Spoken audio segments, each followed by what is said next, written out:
I've come to warn you that if you do not stop levying these evil taxes, I shall lead the good people of England in a revolt against you.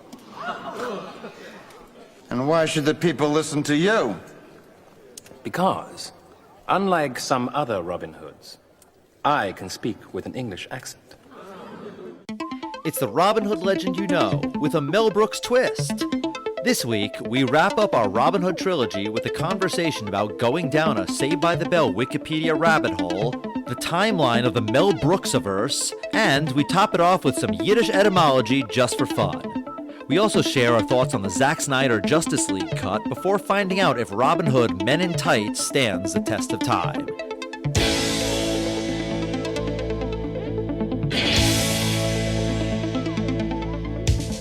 Test of time, James and Alan have their say. Do the movies you love still hold up today?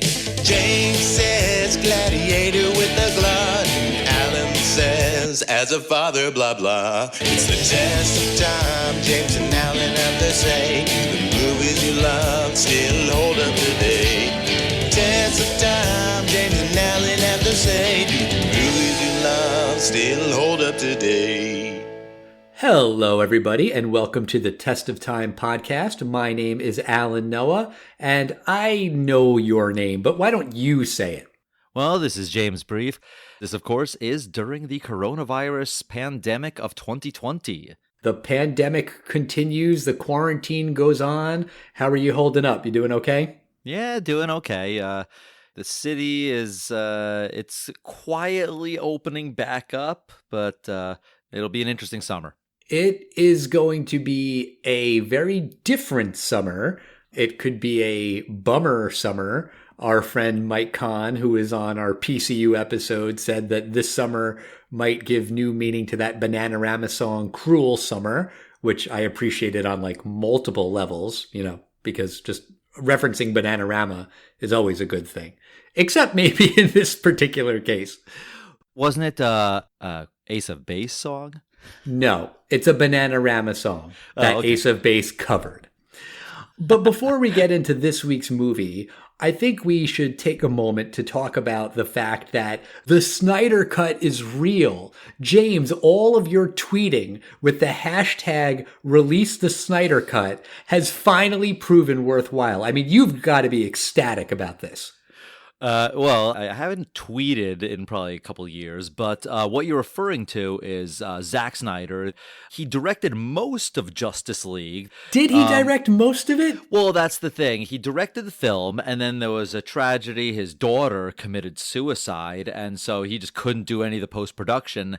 And then Joss Whedon, who's, he's a famous director, famously directed the first two Avenger films. He knows what he's doing. He did some reshoots. He did some of his own edits, and what was released was it was two directors. You could tell there were different tones of different scenes everywhere you looked, and it's interesting because Zack Snyder's always said that he had a very, very different look on these films, and there certainly could be something there, that there could be something better, or it could just be something that people wait forever and it just kind of lands with a thud. Yes, and Zack Snyder has been tweeting about his version of the movie, and he's been talking about his cut that is so much better than the theatrical cut. Although I did read something where he said he didn't actually see the entire theatrical cut. So then I don't know how he thinks his version would be better than something he didn't see. But regardless, the announcement came that this movie is real. It is going to happen. It's going to be released on HBO Max in 2021. And I guess the big question is, who cares? And I don't even ask that really rhetorically. I mean, I'm literally asking, who cares? And I get that it's like a hashtag that's been trending and it's picked up steam. And there are some people who really do care, but that many? Like, are there really that many fans who are dying to see this? Are people going to sign up for HBO Max just to watch this 1 4-hour movie? Or maybe it'll be a 4-part TV series kind of a thing. To me, I don't know, like maybe I would watch it, but I'm certainly not going to sign up for HBO Max just for that. Well, there's a couple things. I think it's happening at the right time. People are starved for content. So this is in some ways a new film for a lot of people. And, people are kind of going to watch anything right now. I actually enjoyed Justice League more than Batman v Superman. Oh, yeah, me too.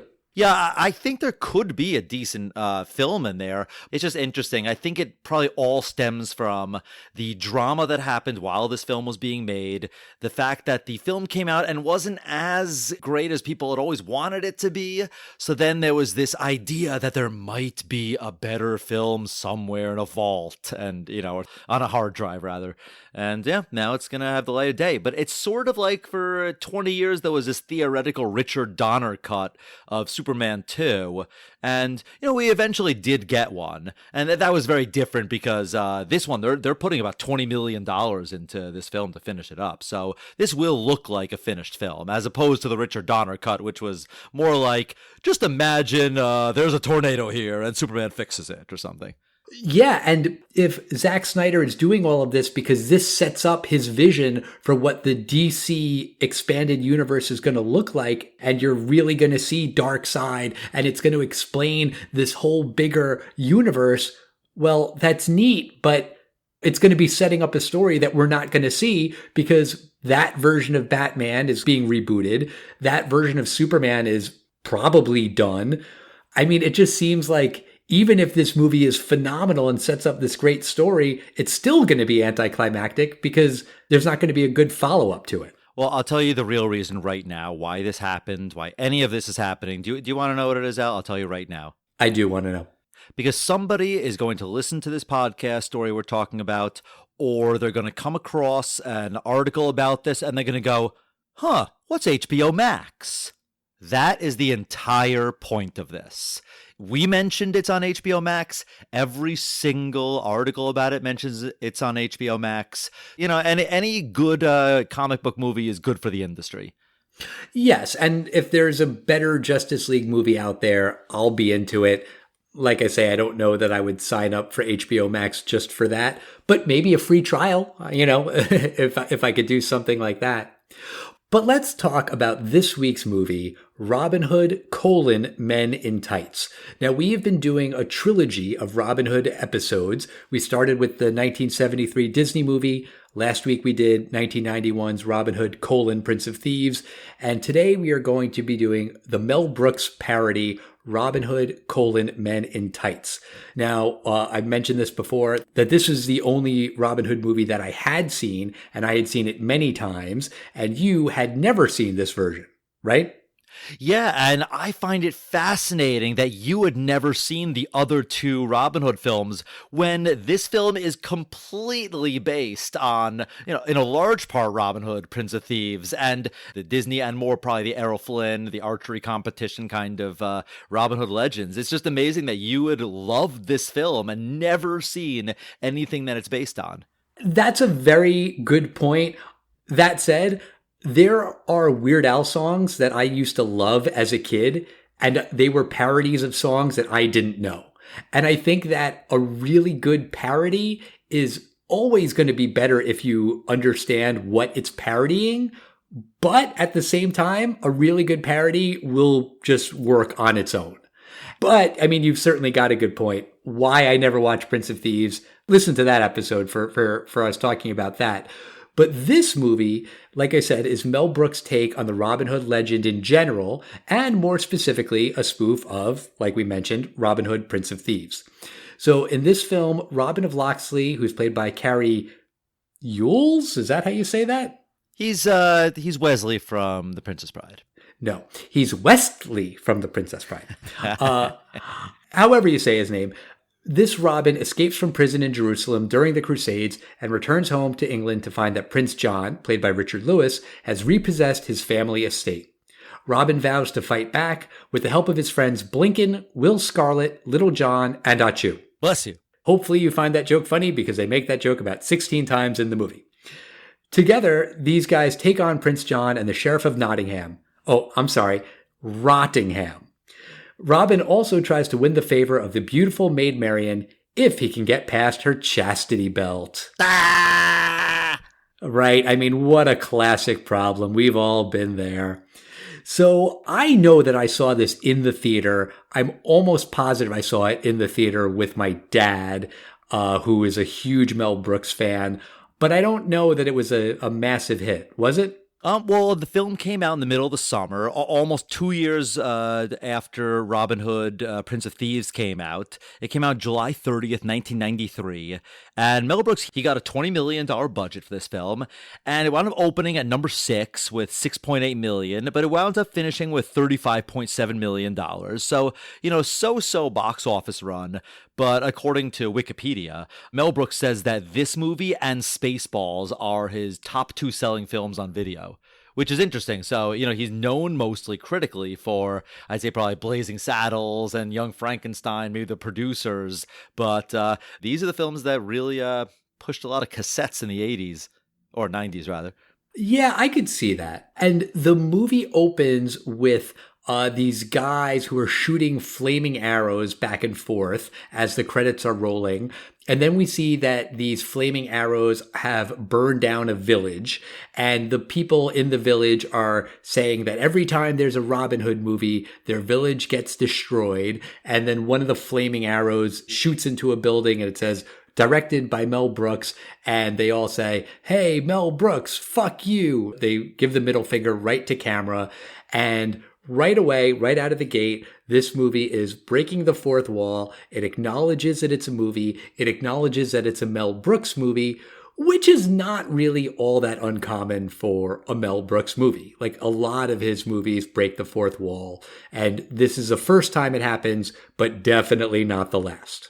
Right, and I might be the first to ever say this term, but this film does exist in the Mel Brooks-iverse.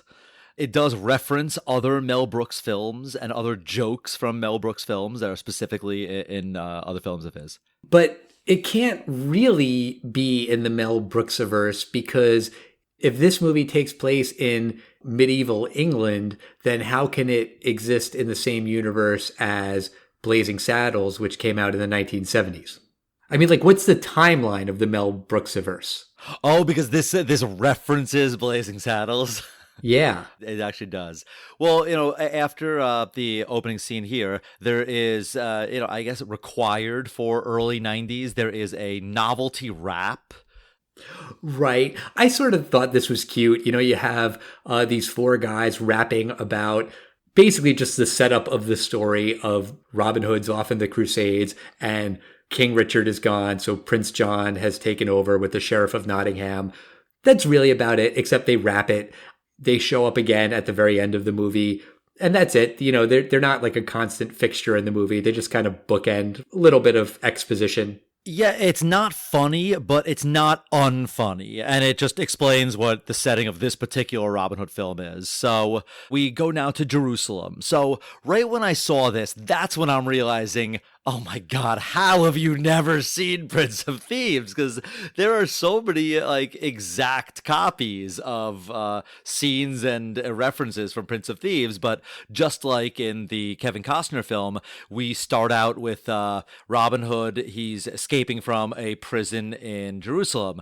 And they're like, "Tell us about your king." And they're trying to torture him. And he's like, "What, King Richard? King Louis? King Kong? Larry King?" That is the first joke that makes a reference to something that is contemporary for 1993, but totally anachronistic for medieval England. And again, not the last. As well as King Kong. Right. I guess technically King Kong would be the first one, and then followed very closely by Larry King. Then they try to torture Robin with this tongue stretcher. I guess it just pulls out his tongue and snaps it back. I feel like I remember that getting a laugh in the movie theater. It did not get a laugh on my couch, but it's the same exact thing as Prince of Thieves, where he escapes from the prison and also manages to free a black prisoner in there. And this guy, his name is Asneez, and he says he is the father of Achu, who lives back in England. And they do ask, why were you in this, tortured prison for, crusade soldiers? And he goes, "I was in for jaywalking." Yeah, I mean, that is kind of clever, I think. I totally forgot that Isaac Hayes is in this movie. That's who plays a sneeze. I forgot this part of the movie. But he has an awful line where Robin is thinking about like, oh, how are we going to escape? And he says, we need a feat of strength. And then a sneeze says, no, now we have strength of feet. Like, get it? Because they can use their legs to push the chains off of their legs. I mean, like, I like a good dad joke as much as the next guy, but that's really, really bad. Yeah, pretty bad. One thing I did think was funny here is, the two of them, they're at the beach, and I thought that they're going to sail home together, like Morgan Freeman sails home with Kevin Costner, but he says, no, you're going to meet my son back in England, Achu, and he goes, all right, well, it's nice to meet you, and then he just dives into the ocean and swims across the Mediterranean Sea, through the Strait of Gibraltar, and up to England. I did think that was funny. While Row, Row, Row Your Boat is playing in the background. I did not pick that up, but that makes it even a little bit funnier. Yeah, I think they're just kind of basically just playing with like the tropes of the movie and just saying like, all right, he's in Jerusalem, but nobody cares. Let's just get him to England. How he gets there doesn't matter. Like he gets to England, he kisses the beach, he's covered in sand. Then he's like, oh, a horse. And then the next shot, he's like dressed in the full Robin Hood regalia. He's in the classic green hat and he's got his bow and arrows. And it's like, wait, how did that happen? Doesn't matter. Oh, look, there's Achu. It's about just getting the plot going, as quickly as possible. Achu is played by Dave Chappelle, who I definitely did remember was in this movie. This is his first major motion picture role. He's being beaten up by some guards, and he says, I hope someone is getting a video of this, which sadly is a joke that does still stand the test of time, because he's a black guy getting beaten up by, white authority figures. But he's specifically referencing the Rodney King video from like a year or two earlier from there. But, today it does stand up in that regard. Yes. I mean, you could have never heard of Rodney King and still think that line is 100% topical in 2020, unfortunately.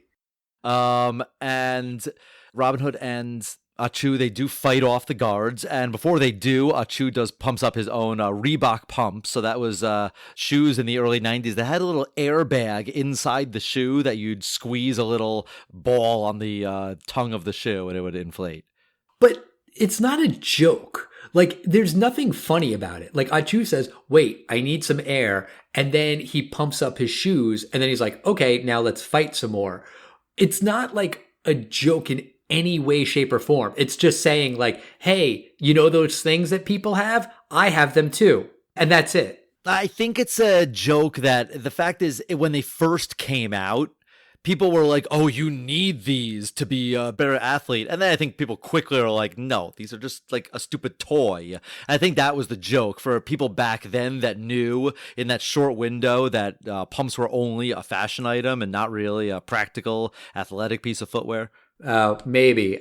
I just thought there should have been some kind of punchline of like, they are medieval pumps or something, I don't know what medieval pumps would look like, but something.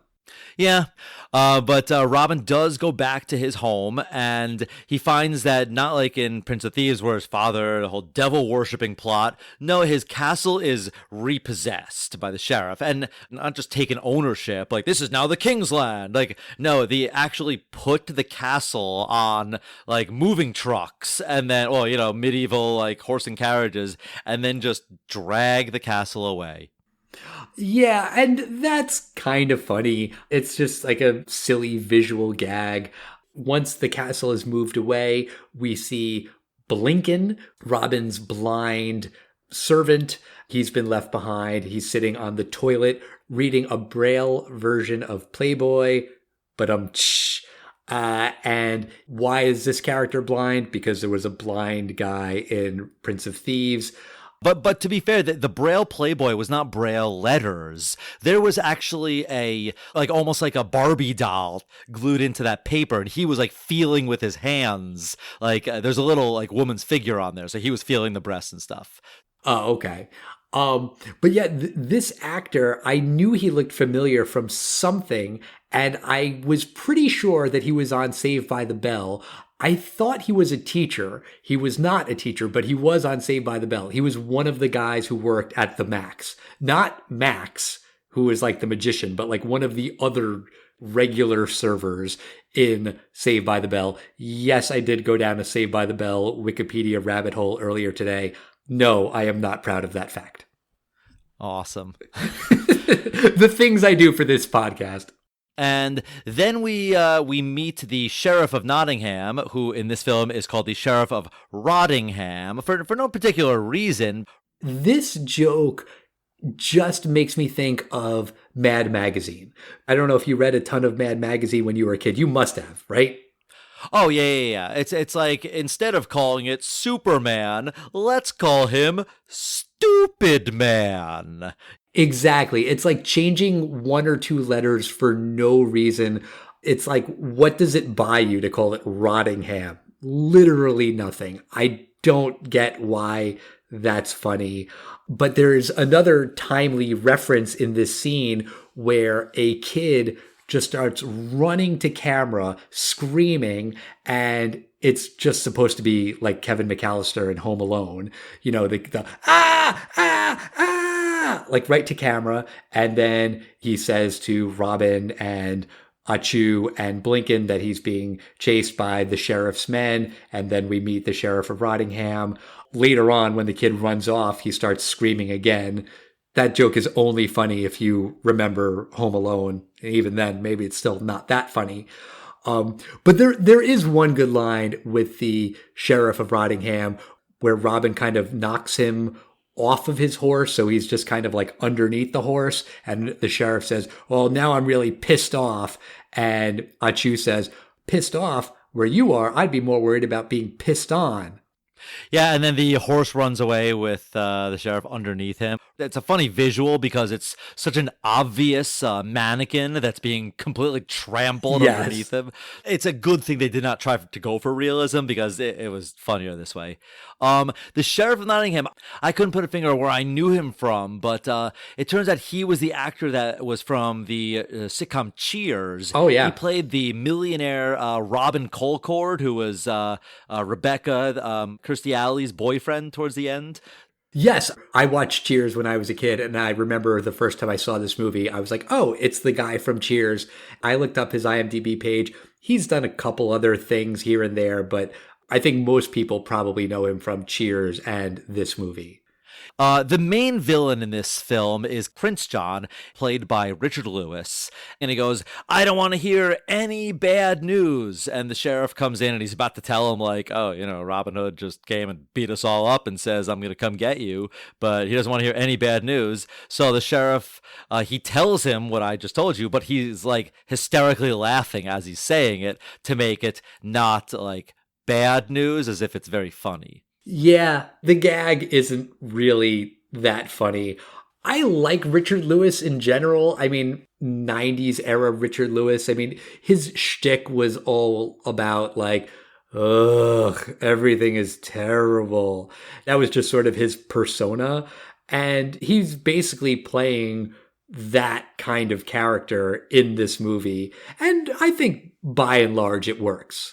Oh, I think Richard Lewis's kind of humor works very well in this film because he looks kind of bored here, but not in a like he's an actor that's bored to be there. That just is Richard Lewis. And if you ever see him in Curb Your Enthusiasm, which I know you haven't, Al, it's exactly the kind of humor he does. It works for this film. Exasperated. He always just seems exasperated. And in this movie, Prince John has a witch-like character, sort of like in Prince of Thieves. It's a woman named Latrine, also Mad Magazine sounding name. It's played by Tracy Ullman, who is phenomenal. And you think that she's a witch, but at one point she actually says that she's not. She says she's just a cook, and she's putting all of these disgusting foods and eyeballs and testicles into a dish, and you think it's to make a magic potion, but no, she's just making an omelet. And she gives it to Prince John, and he says it's like a Seder at Vincent Price's house. When I saw that, I go, that is a line that Mel Brooks wrote, and he called up his buddy Carl Reiner and said, I have a line about Vincent Price that is gonna kill, and both of them laughed hysterically, and nobody that today is under the age of, I'd say, 70 would really find funny. But I did find funny only because I was chuckling at the idea of Mel Brooks laughing while he wrote that line. I thought it was just cute. Oh, so this is just a made-up phone call in your head between Mel Brooks and Carl Reiner. Yes, because this is a film that is like for young people. And Vincent Price was like in like the 50s, like these black and white Dracula films, not the famous Bela Lugosi. He was like a B-movie actor, and our generation knows him mostly. You know what I'm going to say, right, Al? Oh, yeah, Thriller. Exactly. So he's the guy that talks, if there's a thriller tonight. Like, that's his voice. When you say, this play looks like I'm eating a Seder at Vincent Price's house. And also, not everyone knows what a Passover Seder, a Jewish meal is. It's such a, like, Hollywood Mel Brooks reference. And I loved it for that reason. But it's not a, widely accepted joke, I would say. Right. So meanwhile, Robin meets his band of merry men. He and Achu and Blinken try to cross a bridge, and there they meet Little John, who is defending the bridge, and Little John challenges Robin to a fight in order for him to pass, except that like this bridge is over like I guess maybe you would call it a babbling brook, or a stream, or something that you could very easily walk over. And Achu is like, you don't need to fight him to use this bridge. You could just step over it. But it's a matter of principle. And I do kind of like this fight between Robin and Little John, where they're both holding these big giant sticks and they're batting them into each other. And then every couple of seconds, it breaks in half. They throw away one half and then they keep doing it again. And the sticks just get smaller and smaller and smaller. It's kind of cute. Obviously, Robin wins. Then we meet Will Scarlet, who is Will Scarlet O'Hara. That's a Gone with the Wind joke. Yeah. I mean, it was quick. I didn't get it. But I mean, I understand it. But he goes, I can block any arrow. Shoot an arrow at me. Robin Hood shoots an arrow at him, and he uses a dagger to, like, basically cut it into pieces so that it blocks him. I'll tell you that I was totally ready for the arrow to just kill Will Scarlet. He would die, and he would just go, oops, or maybe even point to the camera, and I was gonna think that was hysterical, but that's not what happened. I mean, that's morbid, James. I mean, it is a comedy. No, but I just thought it'd be like, oh, well, I guess he's not in this film. You know, they would make some line like that. Yeah, but instead he chops up the arrow, and then before, when he said his name was Will Scarlet O'Hara, he says he's from Georgia. So then Achu says, what part of Georgia you from? South Central? Yeah, that's a total test of time thing, because the early 90s was all about, like, South Central Los Angeles is totally Compton, and it's a war zone. And I think, like, there was a movie that came out that year called South Central, and the joke's a little dated. And Yes. Even more dated is right after that, they all decide to team up, and they're all going to be friends. And Robin, he doesn't really jump that well onto his horse and fails. And then Achu shrugs and goes, man, white men can't jump. And that's, of course, the movie that we reviewed recently, and was early 90s timely reference. Right. Timely at the time. So Robin crashes this party that Prince John is having, and Maid Marian is there. She is played by Amy Yazbek, who I recognized from her role on Wings. And Wings was on after Cheers, right? I think on Thursdays on NBC for a while.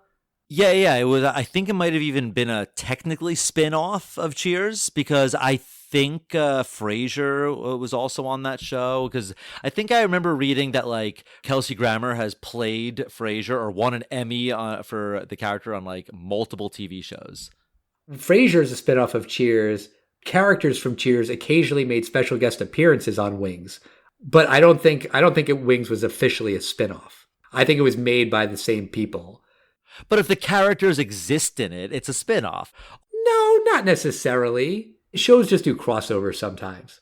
Anyway. There is a funny thing that happens at this party. Robin Hood shows up with a huge pig, and King John, Richard Lewis, who's a Jewish guy, he whispers, "Trafe," which is a kind of like a Yiddish term for not kosher, like pig. It's something Mel Brooks would put into his screenplay. I don't know if you picked that up. I did catch that. And Robin Hood comes into the room and he's making his big declaration that he's fighting back against Prince John and the Sheriff of Rottingham. And John or the sheriff says, "Why would anyone listen to you?" And Robin says, "Because unlike other Robin Hoods, I can speak with a British accent." He says that directly to camera, and it's a joke just for the audience because, haha, remember 2 years ago when Kevin Costner was Robin Hood and he was just speaking with his American accent? Well, there you go. Well, that was the joke. I can tell you right now, that was at the end of the trailer for this film. I remember specifically this line from this film. I'd never seen it before, and it was the funny line from the trailer. Yeah, I mean, it's a decent zing at Kevin Costner. And one thing also at this party, the party breaks out into a huge fight, and there's a couple like zany things that happen. There's one part that Blinken, he's the blind guy, he is fighting what he thinks is a bad guy, but it turns out that he just keeps whacking his sword at like a wooden pole, and this is playing at like 5 times speed. So he's kind of like whacking at this pole so fast that it's like sawdust is flying everywhere. There's a part where all these knights are lined up and Robin Hood like bangs into one of the knights and like 100 knights like fall down in perfect domino succession. It's kind of like a Mel Brooks just kind of zany gag. What I really liked about that moment when Robin knocks all those knights down is when he grabs the rope to like swing down and knock them over. Did you happen to notice that right behind him, there was a neon exit sign like right above his head? No, I didn't. That's got to be deliberate. Like, I didn't look that up, but that's the sort of thing that like someone on IMDb would write that as a goof, but that's not a goof. I'm quite sure Mel Brooks put that in on purpose, and I just thought that was pretty funny. Oh yeah, I mean, isn't he trying to escape? Like, if there was a big like, here's the exit, dummy. Like, I think that works. I think that might be the gag. I missed it, but that's kind of funny. I think it's just meant to be there as like an anachronistic thing, but it is funny. The good guys escape. They go back to Sherwood Forest, and Robin gives this speech that's supposed to, inspire all of the people of Sherwood Forest, but it really just bores them. That's sort of a recurring theme in this movie, that Robin Hood is really bad at speechifying, and he just puts everyone to sleep. When he first starts, he says, "Lend me your ears." And then everyone like throws presumably their ears, just fake plastic ears at him. I don't know if that's supposed to be a leprosy joke. It's just not funny. Well, it's like he's speaking like Shakespeare, and then his thing totally fails, and Achu comes, and then he does a speech. I mean, this is a test of time thing, but he's referencing a very popular film from the time, Malcolm X, and he's taking liberties with the quote from that film, and he goes, "We didn't land on Sherwood Forest. Sherwood Forest landed on us." That, of course, it's Plymouth Rock in Malcolm X, and that inspires everyone, same way that Malcolm X's speech inspires people. I got the reference, and it's Dave Chappelle. Him doing a Malcolm X impression was pretty funny in medieval England. And in the 2 previous Robin Hood movies we watched, there was Friar Tuck. This movie has Rabbi Tuckman because, of course, it's a Mel Brooks movie. This is the Mel Brooks role. I mean, he always, or maybe not always, but he frequently casts himself in his movies. And of course, he wouldn't play a friar or a priest. He plays a rabbi. It's pretty funny. When he introduces himself to the merry men, the rabbi says, "So you guys are fagulas?" And he kind of moves his hand up and down. Basically, the Yiddish word for gay. He's asking if they're gay, and Robin says, "No, just merry." And I don't know. I mean, like, should I have not even said that word? Is that like the Yiddish equivalent of the F word? Is it not as mean-spirited? The way I heard it growing up around older Jewish people, it was never meant to be mean-spirited. I don't know. You might know better than me. Well, as far as I understand, a fagel is actually a pigeon in Yiddish. And there was this weird Eastern European stereotype that must be from like the 1800s or something that gay people were referred to as fagel. And that the way that if you've ever seen pigeons, they walk around, they kind of bob their heads forward. That was for some reason some stereotype that an Eastern European homosexual man in the 1700s might have done or something. So it's a weird thing. But yes, to get back to what you mean, that's the etymology of that word. So fagel, I think here it was probably, to be honest, it was probably one of those 90s things that wouldn't really hold up, but I did think that Rabbi Tuckman was pretty funny. I like one part where he goes, you prince of thieves, you. And, it's like he totally had to reference that. Because like I was saying last week, it's kind of a silly title for Robin Hood anyway. And there's another part I liked about him where he said, we'll drink all this wine and we'll bless them all until we all give them a sugar, which is get crazy with drunken wine. So it's funny. It's like when he was yogurt.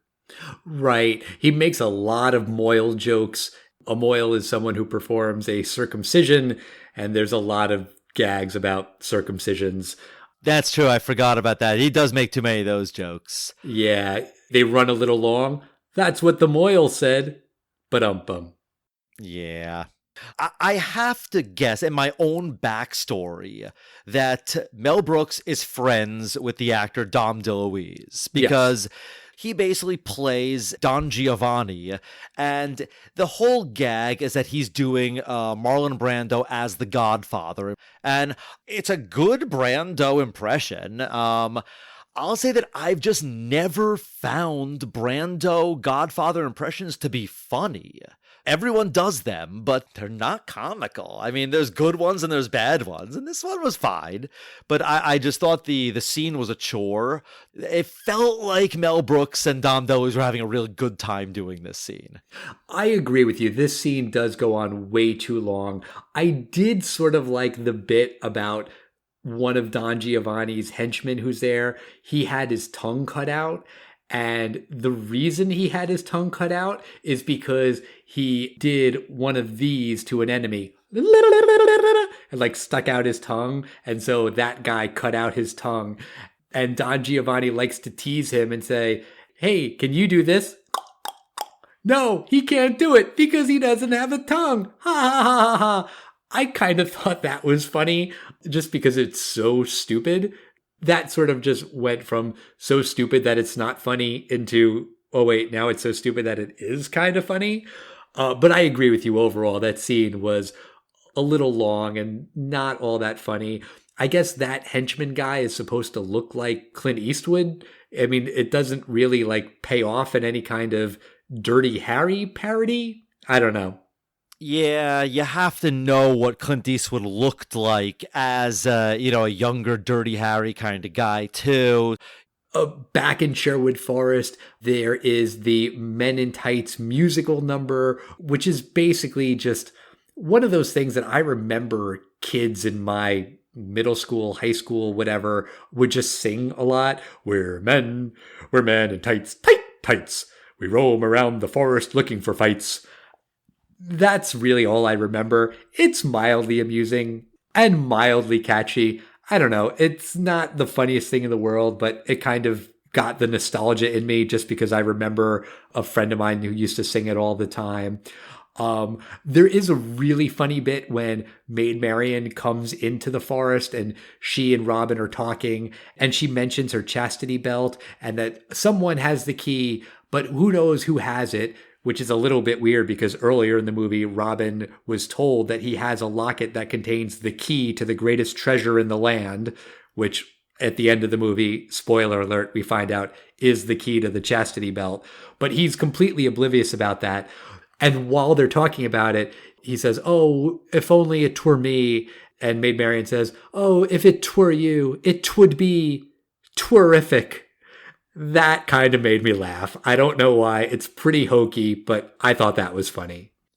British grammar and like that Shakespearean stuff. That's what they're going for.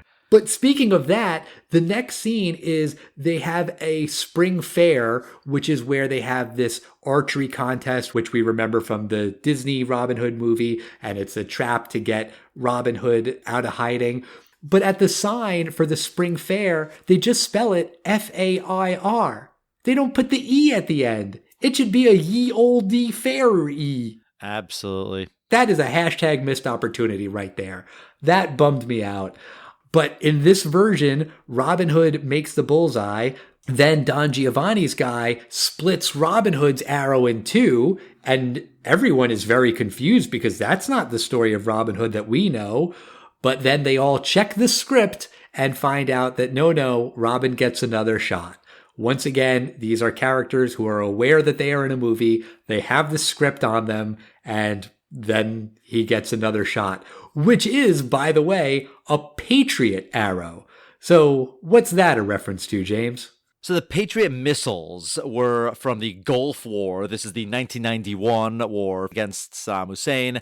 And Saddam Hussein would fire these Scud missiles, and America fired the Patriot missiles, which were some kind of heat-seeking, like they could find them. It's a couple generations back from what we have now. But Robin Hood, he's shooting a Patriot arrow. So when he shoots this, even though someone tries to shoot it off course and it flies in the air, it goes wild, flying through everyone and underneath legs, and finally not only hits the arrow that hit Robin's arrow, but it blows up the target. Yeah, I mean, that is a very specific reference that a lot of people just aren't going to get. Also, specific references in this scene, the audience who's watching this contest, at one point they do the Arsenio Hall, like whoop, whoop, whoop, whoop, whoop. Later on, they do the Atlanta Braves chop, which I think they still do. I'm not sure. Do they still do that tomahawk chop? I think some of them do, yeah. Definitely not PC, but, in the early 90s, the Braves were a very popular team, and so everyone kind of knew that. After Robin is unmasked, he is arrested by the sheriff of Rottingham. And as he's leading Robin off to the gallows, he says, "Walk this way." And he walks in this very affected style, slunches his arm back and moves his shoulder side to side as he's walking. And because he said, "Walk this way," then Robin does that same kind of walk. And I have to give a shout out to my dad, Richard Noah, who made that exact joke every single time we were ever in a restaurant and a host or a hostess was showing us to a table and said, "Oh, follow me, walk this way." And then my dad would do that exaggerated "walk this way." I mean, that's the daddest dad joke there is, but I couldn't hear that gag in this movie and not think of my dad. Oh, well, shout out to dads. So Maid Marian, she wants to spare Robin's life, and she tells the sheriff, if you don't kill Robin Hood, I will marry you. Right, and there's supposed to be the wedding, but it doesn't happen because Robin's friends show up just in the nick of time. The merry men were able to send for reinforcements by sending a fox to everyone else in Sherwood Forest, and that's supposed to be a gag of like sending a fax, but instead it's a fox. And that's a joke that's going to fly over people's heads now. I mean, it just doesn't make any sense. I mean, it almost just seems like sending a raven on Game of Thrones. Yeah, there is a really good showdown fight at the end between the sheriff and Robin Hood. And I just got to say, I love any Carrie ELWES sword fight that I ever see, The Princess Bride and this film. They were a lot of fun. I thought it was a fun sword fight. I was going to say, are there any others? I can't really think of any, but I can't really think of many other movies he's been in. He was in Saw. What else do you know that he's been in? I can't think of anything else. That is a shame because he's very likable. Yes, but Robin Hood is able to fight off the sheriff, and he stabs him actually kind of accidentally. Like the sheriff just kind of runs through himself on Robin's sword and he's going to die. But then Latrine, who is the witch cook Tracy Ullman character, shows up and gives him a magic pill that will save his life, but only if she'll marry him. So he doesn't die. There's not really any death in this movie. You know, even like in the fight scenes, they don't kill people. They're just kind of knock them out or whatever. But, you know, it is revealed that Robin has the key to Marion's chastity belt, and Marion has this handmaiden who's there who has to protect her virginity. And she shows up right before Robin unlocks the chastity belt and says, "You must go through it before you do it, or else I blew it." So they say, fine, we'll get married, just to stop her from nagging them so they can have sex, which is a bad reason to get married, but whatever. Just like in Prince of Thieves, during the wedding, King Richard shows up. This time it is played by Patrick Stewart. We get a classic Mel Brooks line of "It's good to be the king" when Patrick Stewart kisses Maid Marian before the wedding takes place. But yeah, then Robin and Maid Marian get married. That is one thing that happens in all three of the Robin Hood movies we've seen. They all end with Robin Hood and Maid Marian getting married. Right? That happens in the Disney movie, doesn't it? Yeah, it ends with them driving away in a marriage carriage. Yeah. I do like a couple Richard Lewis things. When King Richard shows up, Richard Lewis goes, "Oi, now I'm in trouble," now that King Richard's back. And Patrick Stewart says, as punishment, "Put him in the Tower of London. Put him in the Tor." I thought that was funny because a Tower of London is a tourist trap in England, but it's a torture area. So it's interesting. I don't remember seeing or hearing about Prince John in the Tower of London from my trip to England. I don't know. Is that real? Is he really there now? I don't know if he's really there. Oh. But I do like at the end, they do make Achu sheriff, and they mention that it worked out in Blazing Saddles to make a black guy sheriff. But what was even funnier is then Blinken, the blind guy, he goes, wait, he's black? Like, I just thought that was like a funny line. Yeah, I guess. But yeah, that's the end of the movie. There's a little epilogue at the end where Robin and Marion, it's their wedding night, and the key doesn't work for some reason. And then he's like, "Oh, I better call a locksmith." And that's how the movie ends, which is a weird ending. But yeah, that's the end of the film. James, what do you think? Does Robin Hood: Men in Tights stand the test of time? You know, that we reviewed only one Mel Brooks film so far, and that was Spaceballs, which is a very similar film to this in that it is really Mel Brooks' kind of spoof on a major Hollywood film. And, you know, the difference is that Spaceballs is, I think, like 1987 and Star Wars is 10 years earlier.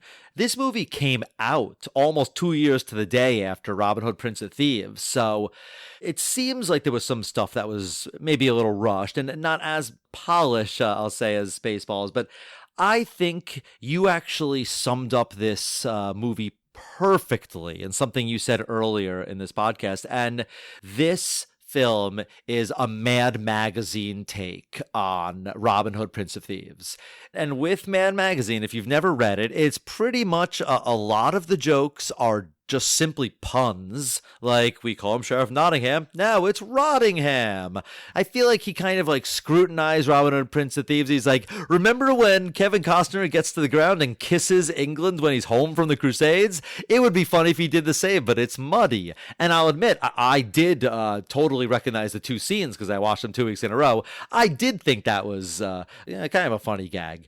There are funny things in this film. I do like the cast. I think almost everyone is very good in what they do.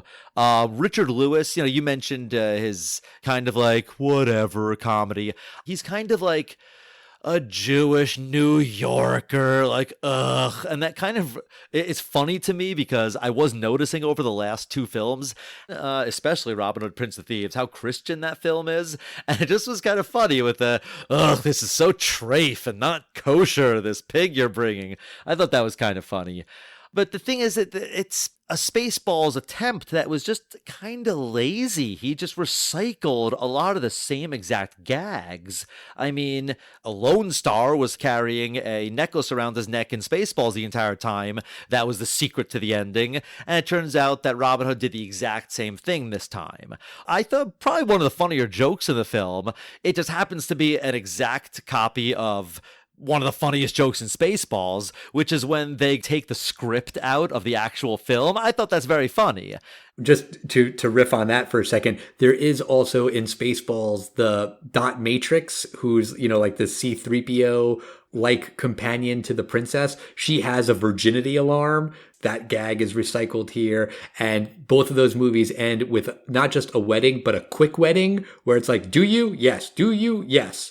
Like they have to do like the quick version of the wedding. Yeah, that's the thing. It's like somebody watched Spaceballs and they like Mel Brooks's humor, and they did a not as good version of a Mel Brooks film. That's what I kind of think this is, and this one happens to be done by Mel Brooks. This is probably where his movies are starting to not be as witty as they used to be. For me, no, this was, I think, the weakest of the Robin Hood films. I was actually thinking this was going to be really bad because I saw an article this week. The headline was, Battlefield Earth is no longer the worst movie ever written. And the article says, the screenwriter of Battlefield Earth says that he watched Cats, and he goes, I no longer wrote the worst film that's ever been written. And it says, this guy, whose credits include Battlefield Earth and Robin Hood, Men in Tights. And I saw this article like 2 days before I watched the film, so I was like, oof. Oh no. I actually had my expectations set really low for this, and I did laugh at half a dozen things. Unfortunately, there's a lot of parts that are not just not funny, they're like, that's what an unfunny person would think is funny. But Mel Brooks, you're funnier than that. And this film, it does not stand the test of time. It was not as bad as I thought it was going to be a couple days ago, but I think I was just disappointed. Good for him that it made a lot of money on video, I guess, but for me, it does not stand the test of time. What about you, Al? I know you loved this as a kid. Just how does it hold up watching as a father? As a father doesn't have anything to do with it.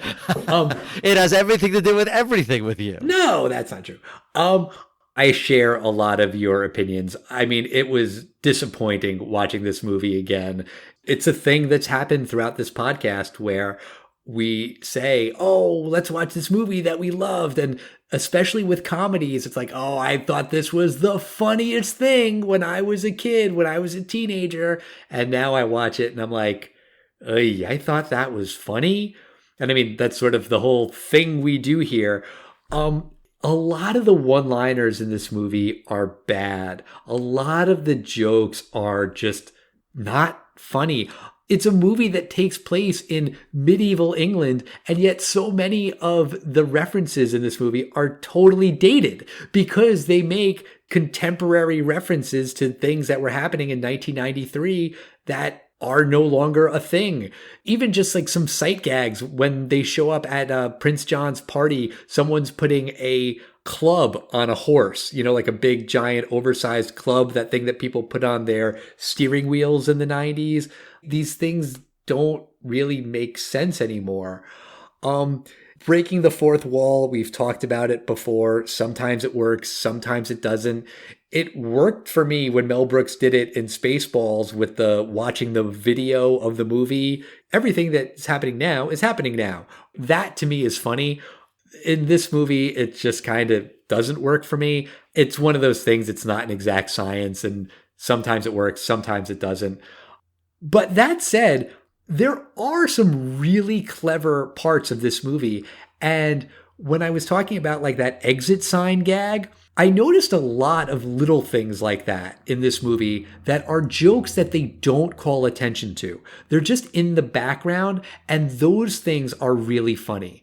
When Asniz and Robin are in Jerusalem, there are these camels that go by and they're being ridden by jockeys. Like, that's weird, but no one mentions it. And it just happens. And that's kind of clever. When Prince John is in the bath and the Sheriff of Rottingham is talking to him, in the background, you see that Prince John has a whole pile of bunny slippers. No one talks about it. No one mentions it. They're just there. That's kind of funny.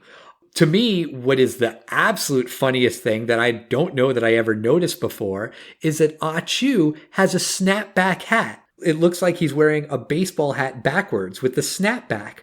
I thought that was really funny, and no one ever talks about it. It's just there. So Mel Brooks put some really funny bits into this movie, but they are unfortunately overshadowed by bad jokes, outdated references, also just like kind of weirdly bad acting. And there's just these like awkward pauses where it seems like someone forgot their line for a second. I'm with you, man. This movie does not stand the test of time. It's a shame. It's a bummer, but it's not as funny to 40-year-old Alan as it was to 14-year-old Alan. Yeah, it's a shame. I will give credit to one joke that I thought I actually laughed out loud. So the king had Richard Lewis. He has a big mole on his face, and I kept thinking that they were gonna just like talk about how ugly it was, and like in Uncle Buck or Austin Powers, there's gonna be like mole, mole, mole, mole, but they don't. There's just one part when he's in the bath, and the sheriff goes, "Wait a second, wasn't your mole on the other cheek recently?" And his response is actually, "Wait a minute, I have a mole?" And I thought that was kind of funny. I mean, they had mirrors in medieval England. I don't know. But that is the end of this movie and the end of our Robin Hood trilogy. Next week, we are going to come back with a movie that has nothing to do with stealing from the rich and giving to the poor. Bend It Like Beckham. Yeah, because I miss sports. Aw, that's sad. I have never seen Bend It Like Beckham. I'm curious to see what this movie has to do with one of my top 5 favorite Spice Girls. Posh Spice, Victoria Beckham.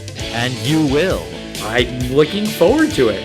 Until next time, we want to hear your thoughts on the Robin Hood movies. We want to hear your thoughts on pretty much everything. We are at Test of Time Pod.